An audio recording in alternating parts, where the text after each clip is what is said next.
Assalamualaikum warahmatullahi wabarakatuh. Waalaikumsalam warahmatullahi Waalaikumsalam warahmatullahi Alhamdulillahirabbil wabarakatuh. alamin. wabarakatuh. Pada siang hari ini kita bisa ketemu, dan ini kemungkinan pertemuan perdana kita ya untuk perkuliahan antara saya dengan angkatan 2020. Karena saya di semester 1 dan semester 2 ini tidak megang mata kuliahnya. Saya kebetulan memegang mata kuliah Mekanika Fluida 1 dan 2. Terus mata kuliah elemen mesin 1 dan 2. Ini itu mata kuliah pokok yang saya pegang di teknik mesin. Adapun nanti kalau ada tambahan itu lain. Ya. Nah, karena ini pertemuan pertama, ini nanti juga nggak langsung kita ke pokok materinya.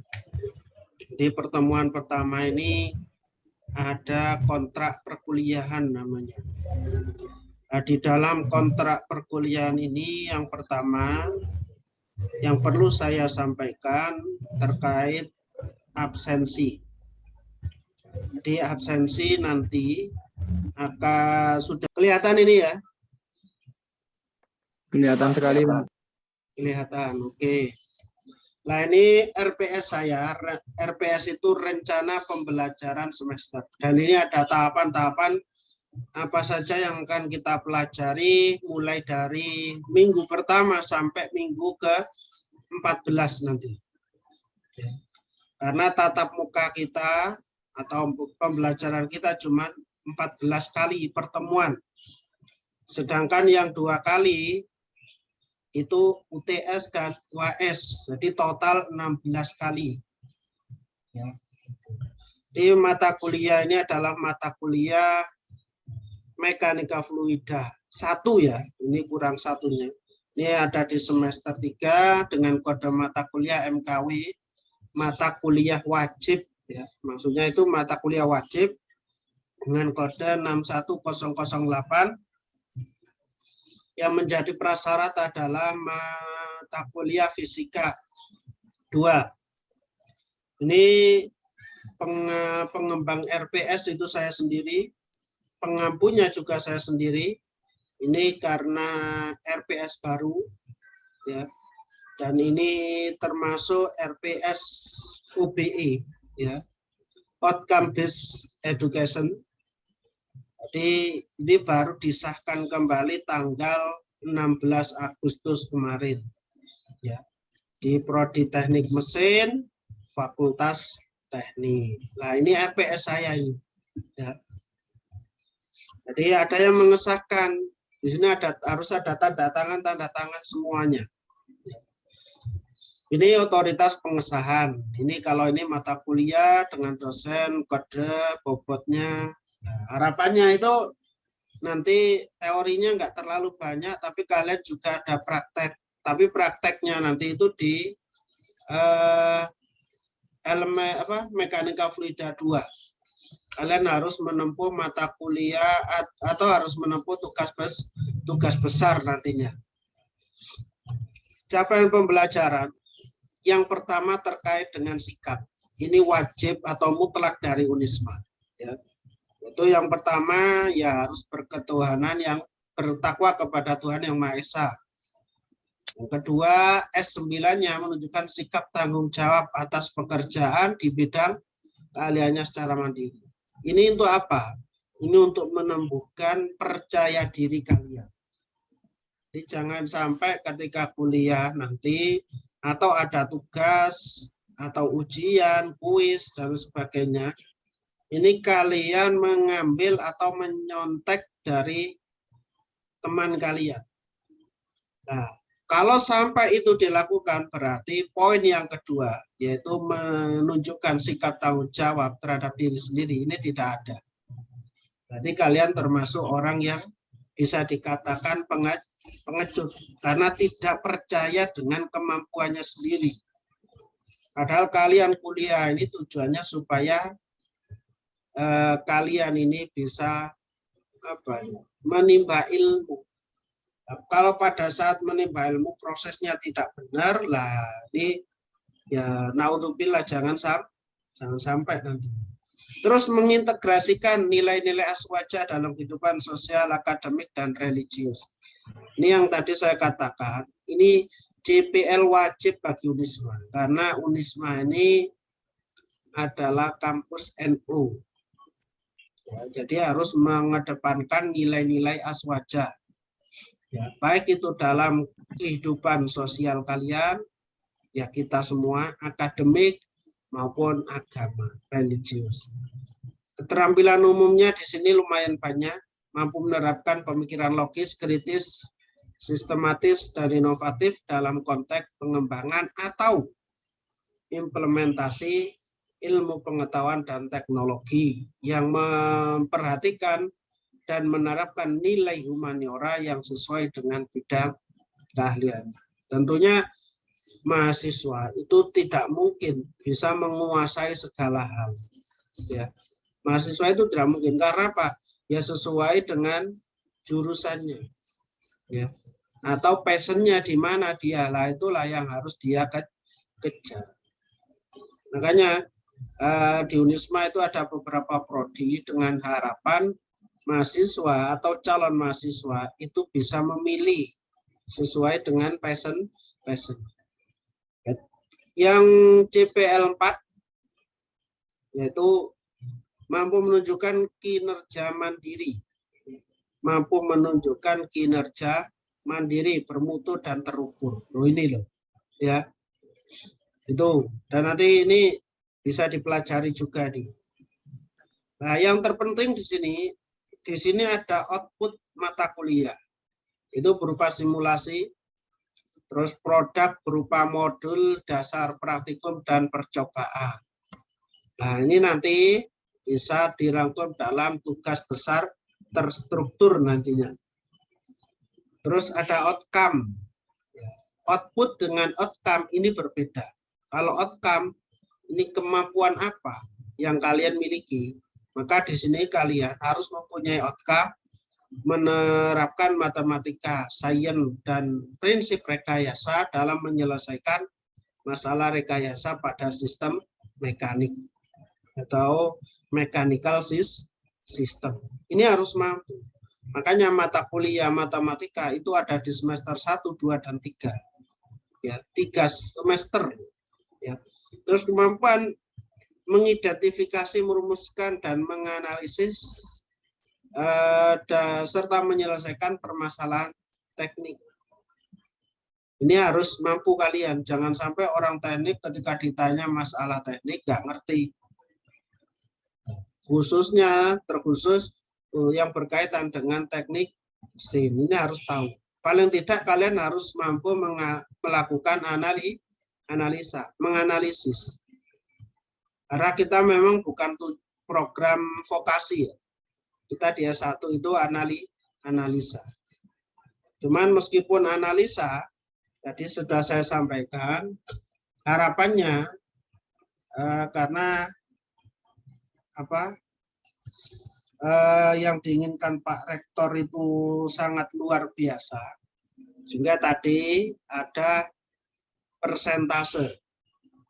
Ya, ada persentase untuk yang teori itu 60, yang praktek itu 40. Nah, ini memang di S1 itu seperti itu. Tuh.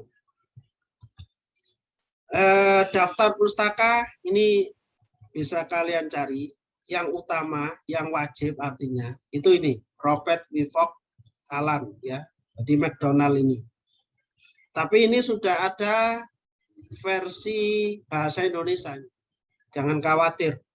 Kalau syukur-syukur kalian mau pakai yang bahasa Inggris, ini lebih bagus. Ini untuk membuktikan sama mengasah kemampuan apakah benar saya lulus mata kuliah bahasa Inggris ini.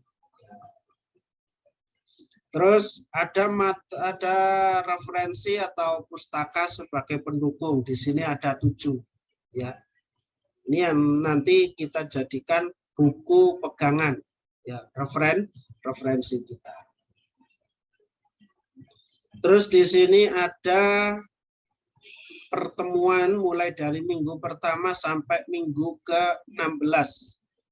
Tentunya yang ke-8 sama ke-16 ini UTS dan UAS. Jadi minggu pertama sampai ke-7.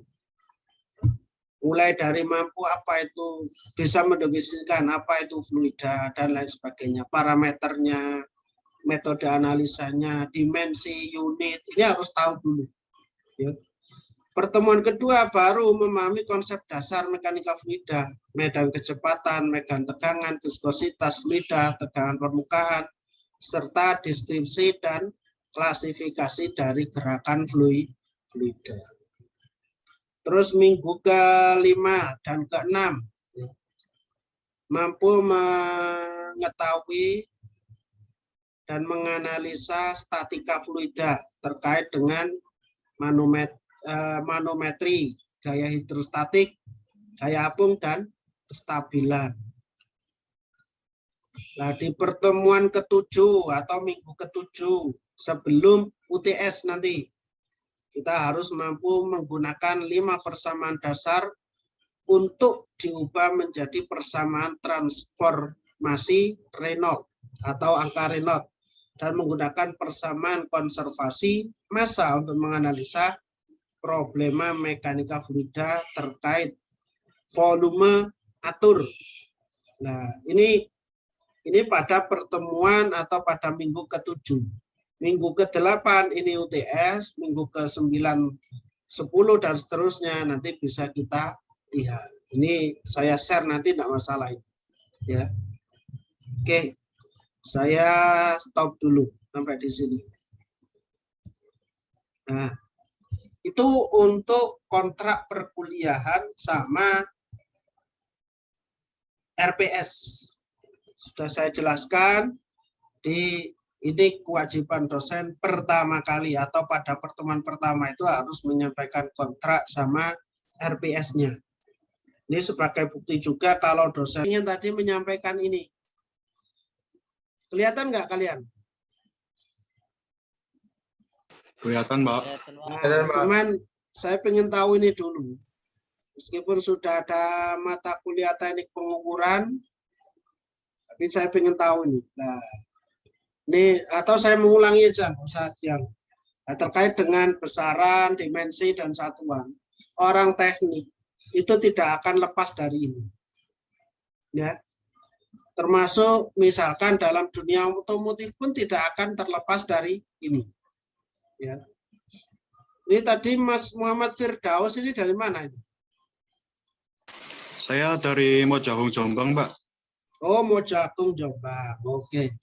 Ya, orang teknik itu tidak akan lepas dari besaran, dimensi, dan satuan atau unit ini.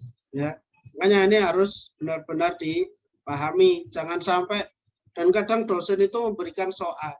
Ini banyak jebakannya. Satuannya dibuat berbeda. Itu salah satu jebakan dosen. Ya, kita harus tahu dulu ini.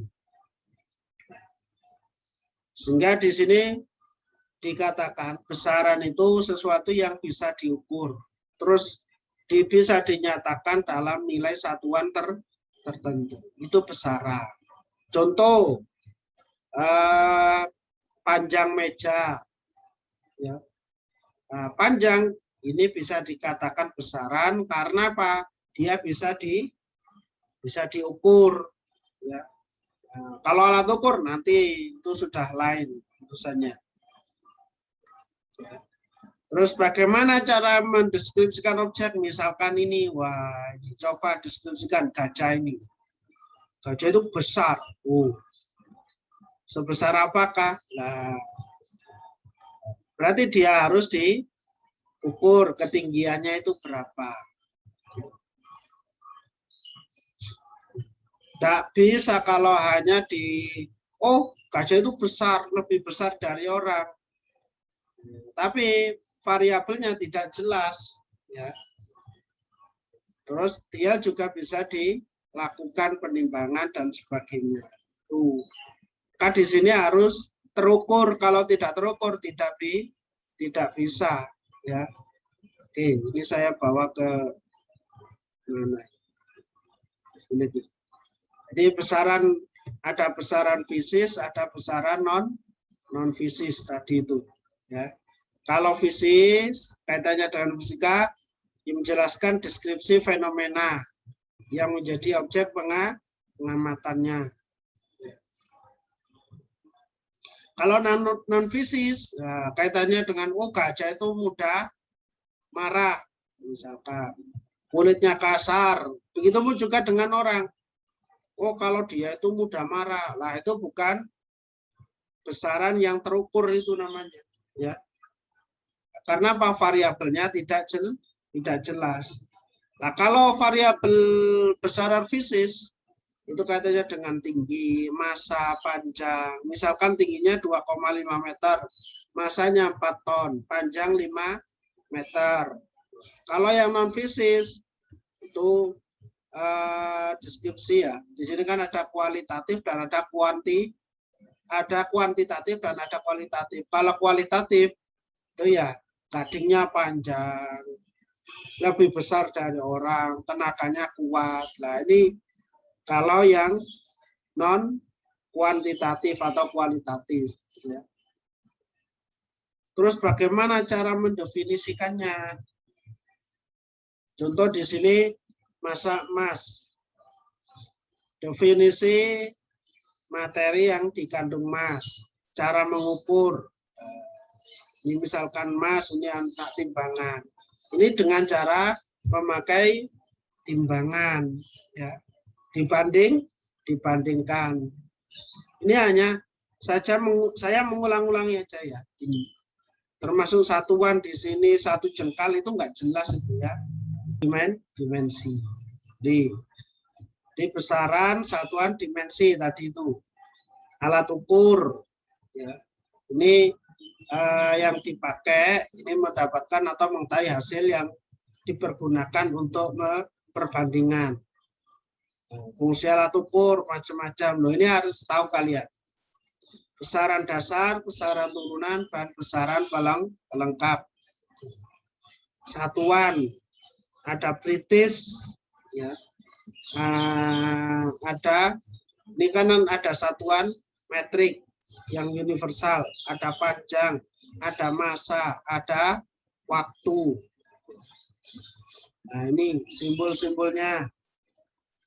Ini untuk sistem satuan SI. Kalau arus, temperatur, saya nggak akan menjelaskan terlalu detail kalau yang ini. Nanti bisa kalian pelajari sendiri, karena ini sudah ada semua sebetulnya. Nah, contoh di sini dimensi gaya. Gaya itu apa? F. F itu rumus cara mencari gaya itu bagaimana? Yaitu M kalikan dengan A.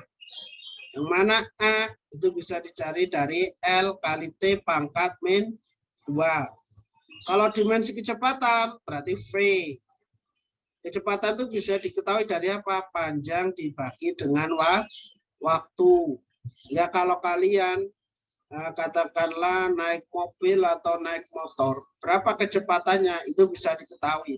Berapa jarak yang sudah ditempuh dan berapa lama waktu yang dibutuhkan, maka akan ketemu kecepatannya. Cuman kalau motor, mobil itu kan tidak selalu stabil, tidak selalu konstan pada kecepatan itu. Berarti itu dikatakan sebagai kecepatan rata-rata. Kalau kita berbicara besaran dasar dan satuan SI, di sini ada panjang, massa, waktu, kuat arus, temperatur, intensitas cahaya. Kalau pelengkapnya sudut dasar, terus sudut ruang dan lain sebagainya. Nah, ini macam-macamnya. Nah, simbolnya ada L, M, T, I, theta, joule, ya. Satuannya meter, kilogram, ampere, second, ampere, derajat Kelvin, lilin atau kandela, radian, steradian dan sebagainya. Simbolnya, nah yang banyak itu dipakai itu simbolnya ini. Ya. simbol dimensi sama simbol ini. Kalau berdasarkan kalau dalam listrik itu ada tegangan, tahanan, arus, daya, energi, frekuensi, dan lain sebagainya. Nah, itu kalau berbicara besaran dan turunan. Termasuk di sini dijelaskan juga berbagai macamnya ini loh. Mana ini nggak akan saya pakai. Nah, fluida itu merupakan suatu zat yang mempunyai kemampuan berubah secara kontinu. Pada saat kapan dia mengalami perubahan secara kontinu terus-menerus? Ketika mengalami pergeseran. Ya. Sekecil apapun pergeseran itu, maka dia akan mengalami perubahan. Ya. Jadi dia selalu berubah-berubah. Kadang air kelihatan tenang, tapi ketika permukaannya terkena angin, misalkan, nah dia, padahal angin itu kan lembut. Nah, berarti benar definisinya, meskipun pergeseran itu kecil, maka dia tetap akan mengalami perubahan. Contoh air yang kalian taruh di ember, terus kalian nggak memegang airnya, nggak menyentuh airnya, tapi embernya kalian, misalkan kalian tekan sedikit, maka dia juga akan mengalami perubahan. Dan di sini perubahan ketika kedalamannya semakin besar, semakin tinggi, maka tekanannya juga akan semakin besar. Mengakibatkan tekanan yang besar juga.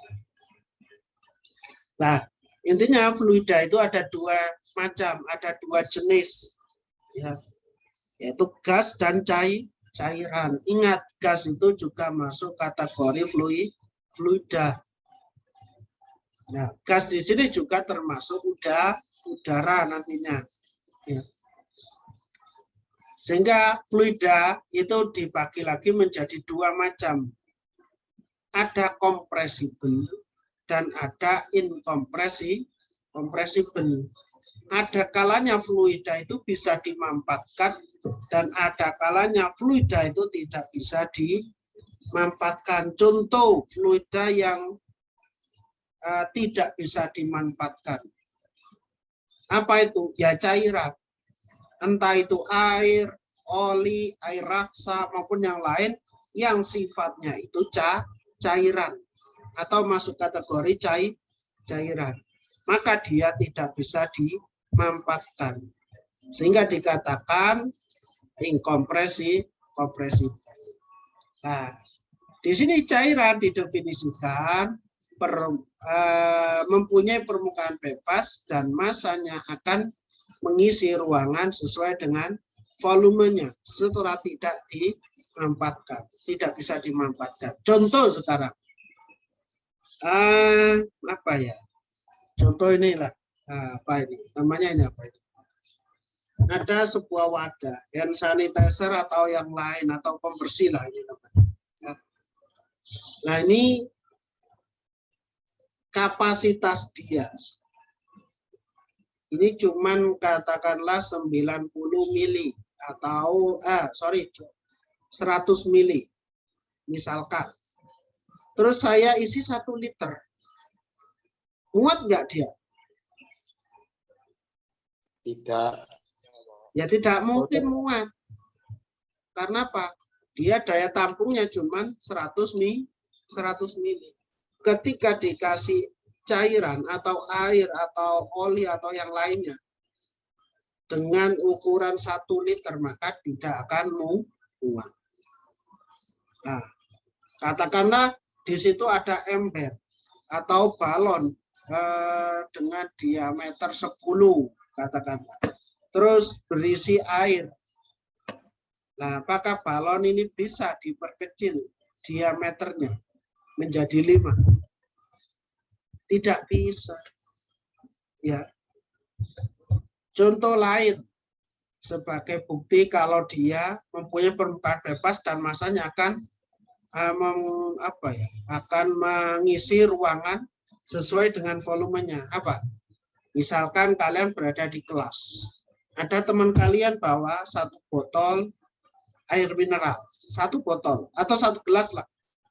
Terus tumpah di gelas. Apakah semua yang ada di kelas itu akan juga kena imbasnya, maksudnya terkena air semua? Tidak toh. Nah, karena Pak airnya tadi cuma 1 botol. Nah, kalau 1 botol air mineral kan kecil toh, atau 1 gelas air mineral itu. Nah itu maka yang lain tidak akan kena. Nah itu sebagai bukti kalau dia mengisi ruangan sesuai dengan volume. Beda kasusnya kalau itu pada gas. Kalau gas ini masuk kategori fluida kompresibel. Dia bisa dimanfaatkan. Contoh paling banyak, paling mudah, gas pada tabung LPG. Ketika dia tertutup rapat, maka dia tidak akan keluar. Tidak akan bisa keluar. Ya. Hanya ada di dalam tabung itu saja. Ya. Dan dia akan memenuhi ruangan. Tapi kalau misalkan dia dibuka, ya, maka dia juga akan keluar.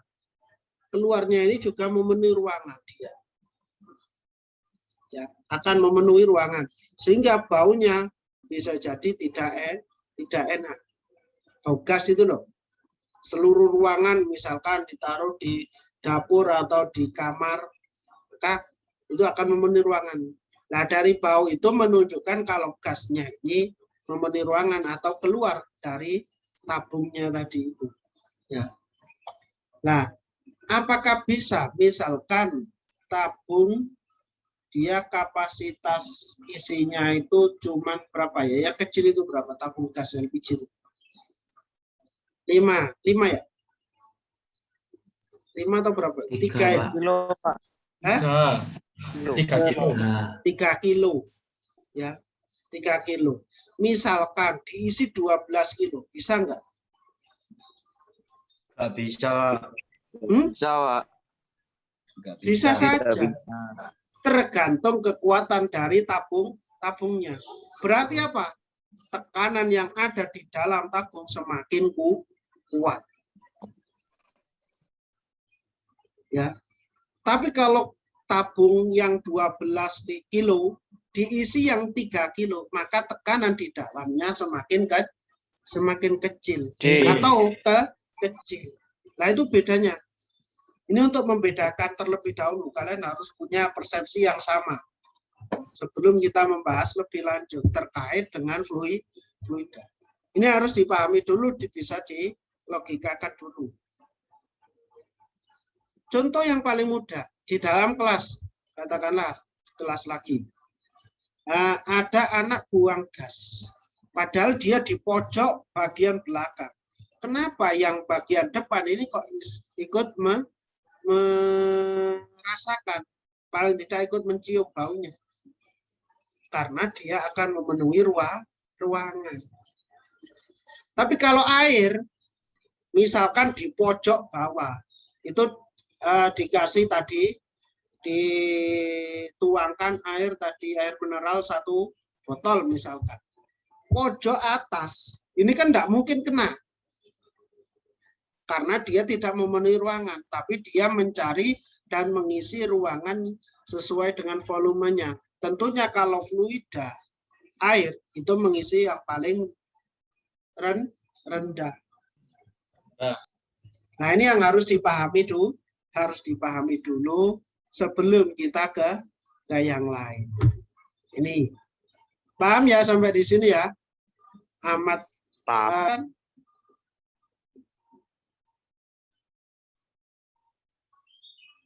Tidak ada. Kalau tidak ada, mungkin untuk pertemuan pertama ini saya cukupkan sampai di sini. Ada kurang lebihnya saya mohon maaf. Saya akhiri walafu minkum. Assalamualaikum warahmatullahi wabarakatuh. Waalaikumsalam. Waalaikumsalam. Absennya di mana, Pak? Absennya, Pak?